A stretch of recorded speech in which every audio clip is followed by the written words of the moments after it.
Hello, wonderful learners. Welcome back to the Speak Easy English podcast story time. Today, I'm going to share something very special with you, a personal story that changed my life.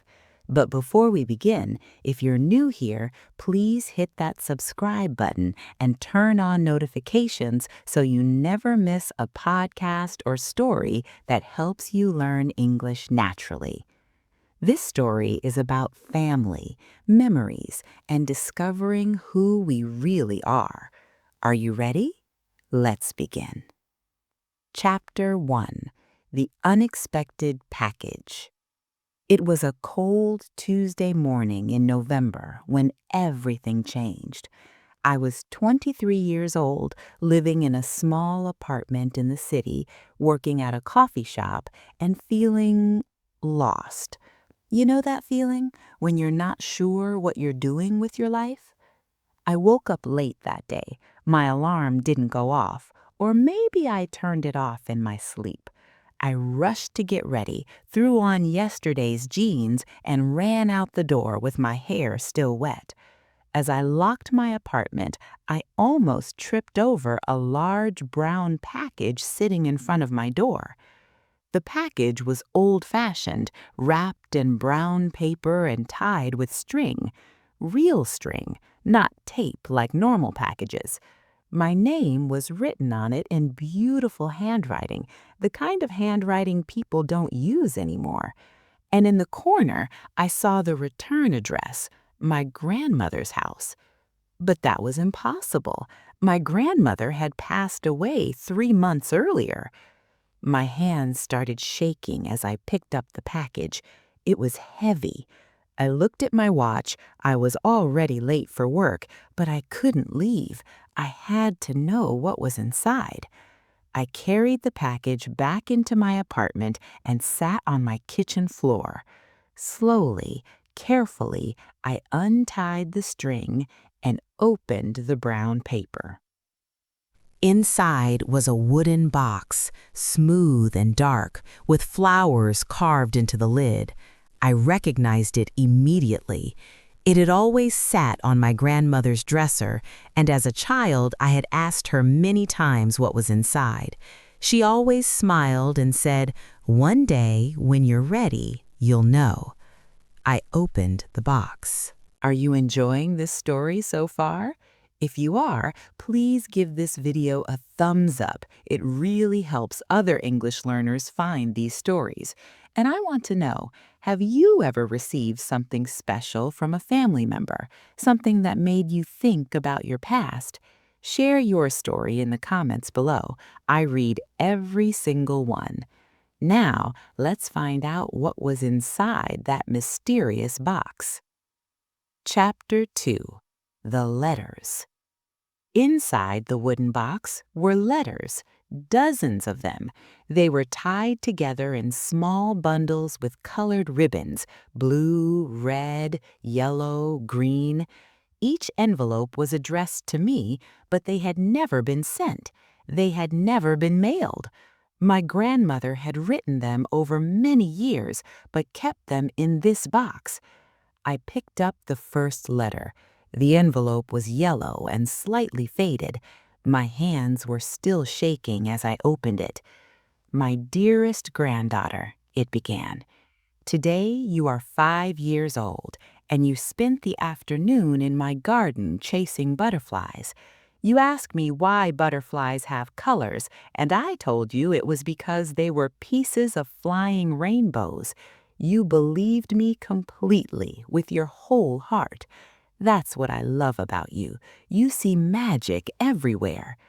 Tears filled my eyes. I remembered that day. I remembered the garden, the butterflies, the sunshine on my face. I opened another letter. This one was from when I was 10. "Today you told me you wanted to be a scientist. Last month you wanted to be a dancer. Last year a chef.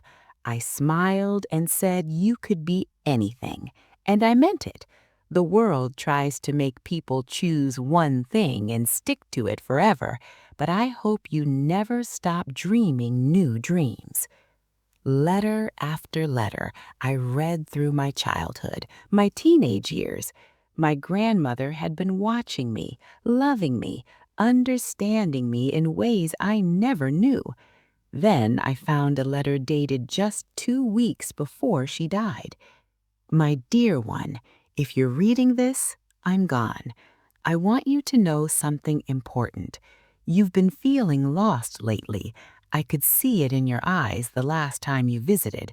You think you should have everything figured out by now. You think you're behind, that you've made mistakes, that you've wasted time. How did she know? I had never told her. But life isn't a race. There's no timeline you have to follow. I didn't meet your grandfather until I was 35. I didn't publish my first painting until I was 42. I didn't feel like I truly knew myself until I was 50. And you know what? That was perfect. That was exactly right.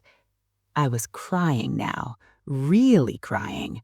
You are exactly where you need to be.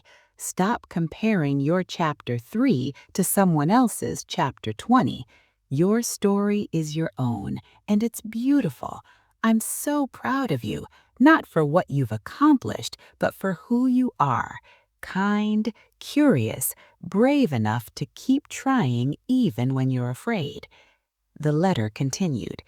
In this box, there's one more thing, a small envelope marked "Open when you're ready to begin." You'll know when that is. Trust yourself, trust your journey, and remember, I'm always with you, in every butterfly you see, in every cup of tea you drink, in every moment you choose to be brave.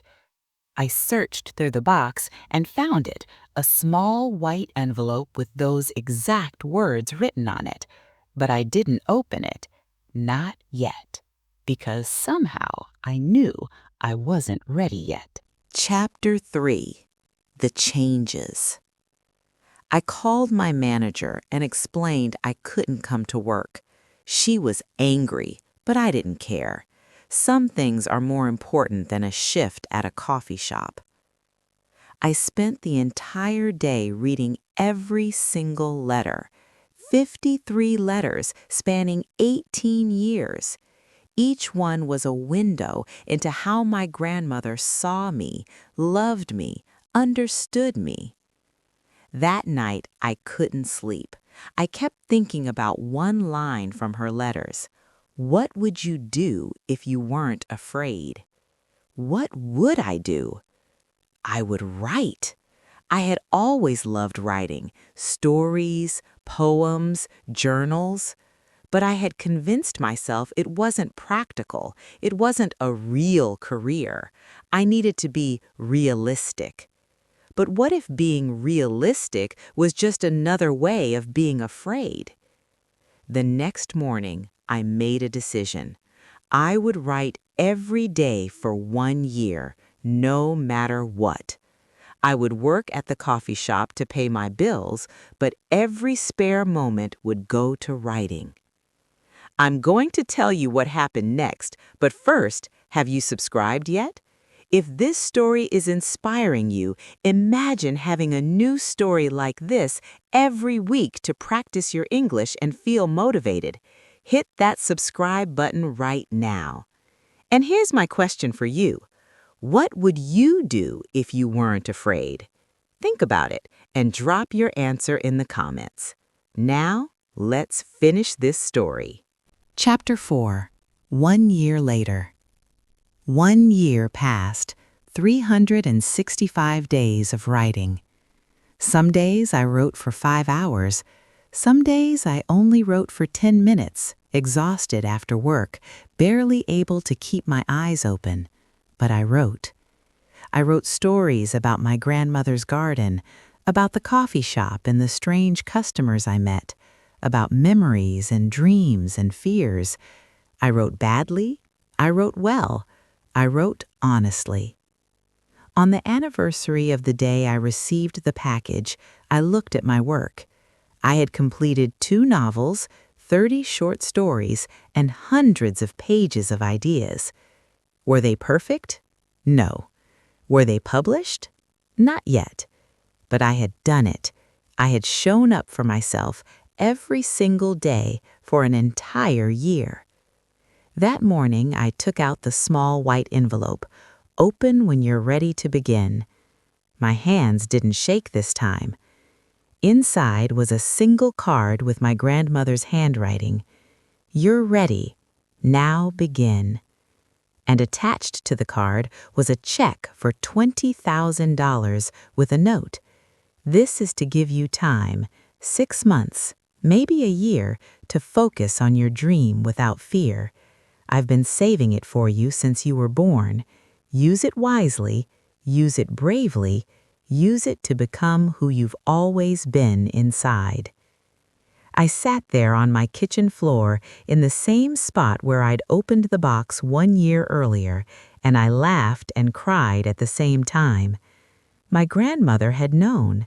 Somehow she had always known. Today I'm a published author. My first book came out 2 years after I opened that envelope. It wasn't a bestseller, it didn't make me rich, but it was mine and it was real. I keep my grandmother's wooden box on my desk. Sometimes when I'm stuck or afraid or doubting myself, I open it and reread her letters. They remind me that the journey isn't about arriving, it's about becoming. And every time I see a butterfly, I smile, because I know she's still with me, cheering me on. Thank you for listening to this personal story. It's a reminder that the people who love us see things in us that we sometimes can't see in ourselves. Before you go, please do 3 things.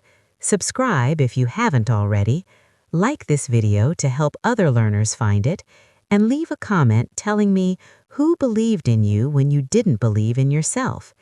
And if you want more stories like this, check out the video I'm linking in the description. It's another personal story about overcoming fear. See you in the next story. Keep learning, keep growing, and remember, you're exactly where you need to be.